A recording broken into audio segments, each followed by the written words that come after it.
Hi Andrew, it's Dada. We're gonna read another story, okay? We're gonna read it from the same book, 5-Minute Marvel Stories. All right. The story we're gonna read today is The Amazing Spider-Man. Spider-Man vs. Sandman. Okay. Peter Parker felt invisible at Midtown High. Today was especially hard because two of his friends, Mary Jane Watson and Harry Osborn, were on a drama club field trip to see a play. They asked Peter to join them, but he had a big science test he just couldn't miss. With Peter's friends away, Flash Thompson decided it was a good time to bully him. Flash Thompson was the worst bully in the school. He wouldn't leave Peter alone.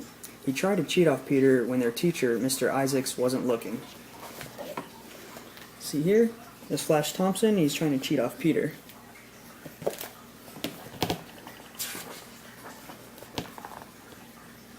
Peter daydreamed that the students knew he was really the Amazing Spider-Man, and that they had made posters that read, "We love Peter." He imagined himself being the most popular kid in school. "Peter," Mr. Isaacs said, snapping him back to reality, "can you show the class how you answered the extra credit question?" But before Peter could respond, a scream rang out, followed by a cry for help. All the other kids ran to the window to see what was happening. Peter ran to the door. He had to sneak out of class. When he exited the school, he wasn't Peter Parker, he was Spider-Man. And Spider-Man was shocked to see Sandman running down the street. He had to catch the villain before he got away. Sandman was moving fast, so Spider-Man had to move faster. He shot a web and swung high into the sky, landing safely atop a school bus that he was heading in the same direction as a Sandman.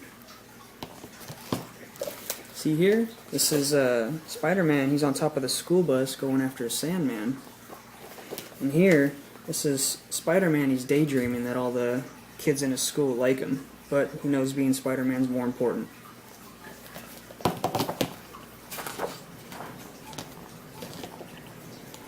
Spider-Man jumped off the bus and climbed straight up a wall of a nearby building. He could see Sandman across the street. It was time to confront the villain. "Stop it, Sandy!" Spidey shouted. Spider-Man leaped off the wall and landed hard atop Sandman, but the powerful Sandman just pushed him off. The villain laughed as he tried to intimidate Spider-Man with his height. "Out of my way, runt. You'll never beat the Sandman." Sandman was a bully just like Flash Thompson, and he needed to be stopped. See, this is Spider-Man on the wall getting ready to jump on top of Sandman. Sandman right here, he made himself bigger, tried to scare Spider-Man, but Spider-Man's not having it.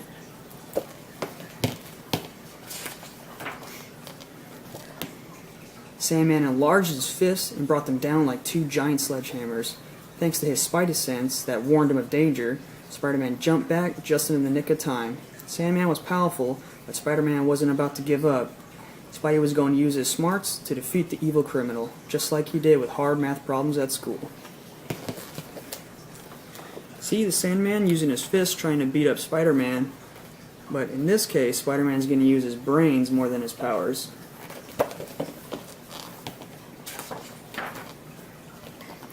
With all his strength, Spider-Man punched Sandman, but the web-slinger's hand went right through the villain's body.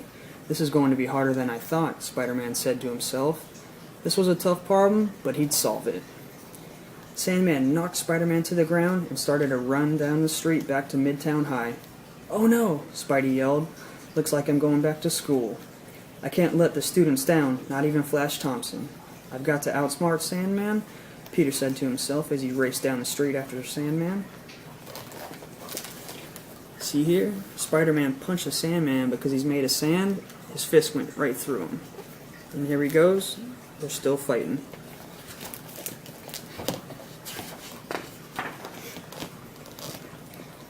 Sandman punched open the doors of Midtown High and ran inside. "Class dismissed," Sandman shouted. "Stop!" a school security guard yelled. "I don't need a hall pass," Sandman said to the guard as he knocked him out of his way. "You don't break the rules at school, Sandy," a voice yelled from behind the vile villain. "It's the Amazing Spider-Man." Students screamed and ran into classrooms, but when they saw Spider-Man was up there to save the day, they peeked around almost closed doors to watch the battle. See here? This is the Sandman. He's breaking into school, and Spider-Man is following him.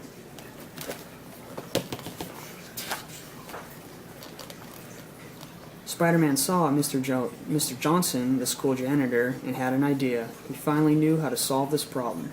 Spidey shot a web line and grabbed the janitor's vacuum cleaner. He turned it on and set it as high as it could go and charged at Sandman. "Look, Sandy, you may be strong, but you're really nothing but a sandbag. Have fun in your new home, the school vacuum," Spidey said as he captured Sandman in the vacuum cleaner.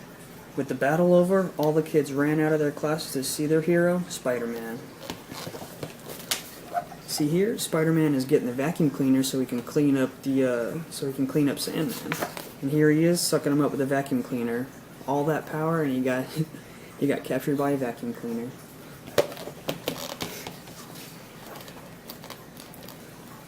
Spidey knew none of the students realized that Peter Parker was missing. They were too in awe of Spider-Man and how he saved the day from the evil Sandman.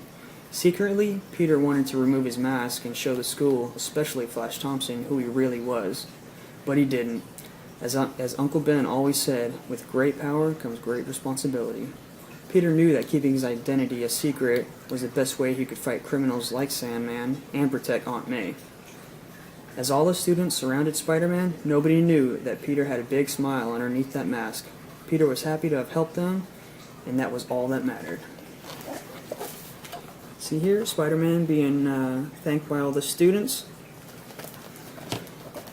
Okay, Andrew, that's the story. I'll read you another one, okay? I love you, I miss you. Bye.